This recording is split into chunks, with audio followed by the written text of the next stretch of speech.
Selamat datang dan salam equilibrium. Kali ini kita akan mempelajari bagaimana cara menyusun buku besar pembantu piutang pada perusahaan dagang. Untuk itu, mari kita simak uraian berikut. Sebelumnya, perlu saya beritahukan bahwa video ini merupakan seri kelanjutan dari video-video sebelumnya mengenai siklus akuntansi pada perusahaan dagang. Untuk memahami video ini, disarankan untuk menonton video-video sebelumnya mengenai siklus akuntansi pada perusahaan dagang agar memiliki pemahaman yang komprehensif pada video ini. Video-video yang sebelumnya bisa dilihat pada link deskripsi yang ada pada video ini, atau bisa juga pada channel ini pada playlist siklus akuntansi pada perusahaan dagang. Kita akan bahas bagaimana cara membuat buku besar pembantu piutang. Sebelumnya, perlu dijelaskan bahwa buku besar pembantu piutang ini digunakan untuk membantu pencatatan piutang agar perusahaan tahu piutang yang nilainya sekian pada neraca saldo itu berasal dari siapa saja, siapa yang sudah melunasi dan siapa yang belum melunasi piutang dapat diketahui pada buku besar pembantu piutang. Pada slide ini terlihat bahwa data buku besar pembantu piutang berasal dari jurnal penjualan, jurnal penerimaan kas, dan jurnal umum yang mencatat retur penjualan. Kita lihat jurnal penjualan, jurnal penerimaan kas, dan jurnal umum tersebut yang datanya sudah ada, bisa dicek lagi pada video-video sebelumnya mengenai data jurnal-jurnal tersebut yang kita lihat pada layar monitor sekarang ini. Ada jurnal penjualan, penerimaan kas, dan jurnal umum. Data ketiga jurnal ini akan kita gunakan sebagai dasar untuk mencatat buku besar atau menyusun buku besar pembantu piutang. Ingat, buku besar pembantu piutang. Jadi kita akan melihat yang ada piutangnya. Kita lanjutkan. Berdasarkan data pada jurnal penjualan, kita bisa melihat ada piutang di situ. Piutang dagang di debit senilai totalnya 13.350.000. 13.350.000 ini berasal dari Toko Rama, Nyonya Indah, dan Tuan Henry. Jadi masing-masing ini akan kita buat buku besar pembantunya untuk mengetahui apakah Toko Rama sudah melakukan pelunasan piutangnya atau belum.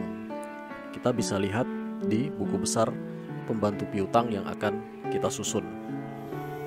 Sekarang kita akan buat buku besar pembantu piutang.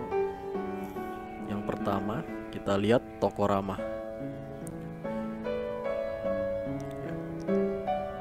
Kita buat buku besar pembantu piutang Toko Rama. Bentuknya seperti buku besar pada umumnya, tetapi nama buku besarnya adalah Toko Rama. Lalu kita masukkan di situ ya, sesuai dengan tanggal yang ada di jurnal penjualan.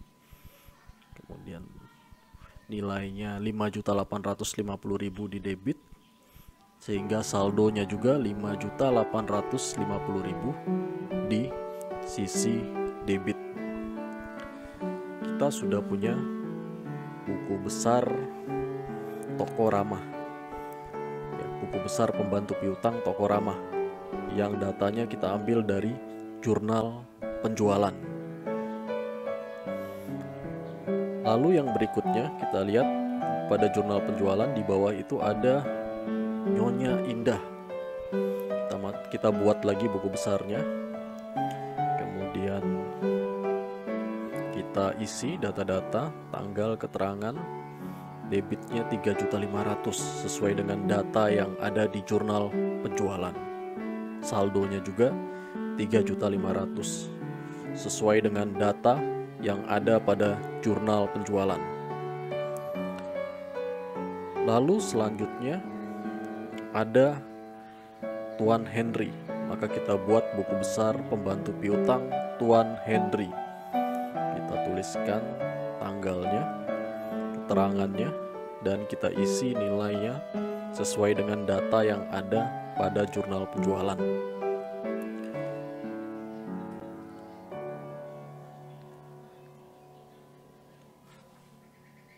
Kita sudah membuat buku besar untuk ketiga yang mempunyai piutang terhadap perusahaan. Sekarang kita akan masukkan data-data dari jurnal yang lain untuk mengetahui perubahan piutang pada ketiga pihak tersebut. Yang pertama, Toko Ramah. Berdasarkan data kita sebelumnya, kita tahu bahwa ada saldo 5.850.000 di sisi debit. Sekarang kita akan tampilkan lagi jurnal penerimaan kas. Kita cari yang ada Toko Ramah karena kita ingin memasukkan piutangnya Toko Ramah di sini. Toko Ramah kita cari di sini. Ternyata ada ini ya. Tanggal 18. Ternyata ada Toko Ramah di situ. Kita lihat nilai piutangnya di debit 5.850.000. Jadi kita masukkan datanya tanggal 18, keterangannya pelunasan piutang, saldonya kredit. Kenapa? Karena piutang dagangnya nilainya 5.850.000 di sisi kredit. Sehingga saldonya di sini 5.850.000 di debit, kemudian ada 5.850.000 di kredit, maka di sini saldonya adalah 0. Saldonya 0, artinya piutang telah dilunasi, telah dibayar.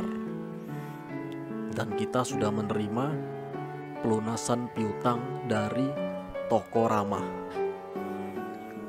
Kita lanjutkan untuk buku besar pembantu piutang yang berikutnya, yaitu Nyonya Indah. Kita lihat berdasarkan data-data tadi, ternyata ada data di jurnal umum yang berkaitan dengan Nyonya Indah. Tanggal 16 Januari itu ada retur penjualan, sehingga kita lihat nilai piutang ya, karena ini buku besar piutang, kita lihat nilai piutangnya. Piutangnya 300.000 di kredit. Jadi kita masukkan nilai piutangnya tanggal 16 ya. Kita masukkan tanggalnya, kemudian retur penjualan dan pengurangan harga 300.000 di kredit. Sehingga saldonya 3.200.000. Kenapa saldonya 3.200.000? Ya, sebelumnya saldonya debit 3.500.000. Kemudian ada saldo kredit ya 300.000, maka dikurangi debit dikurangi dengan kredit ya. 3.500.000 dikurangi 300, hasilnya 3.200.000 di sisi debit. Kita lanjutkan lagi pada buku besar yang berikutnya, yaitu Tuan Henry. Pada buku besar Tuan Henry yang sudah kita buat di awal, ada saldo debit 4 juta. Sekarang kita lihat data-data apakah Tuan Henry ada melakukan transaksi.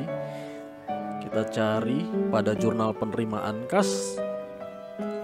Ternyata ada transaksi yang dilakukan oleh Tuan Henry pada tanggal 28.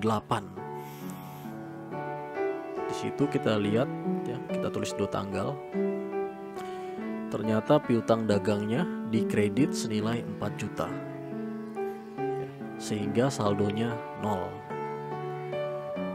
Karena sebelumnya ada saldo debit 4 juta, kemudian ada saldo kredit 4 juta, sehingga 4 juta dikurang 4 juta hasilnya 0.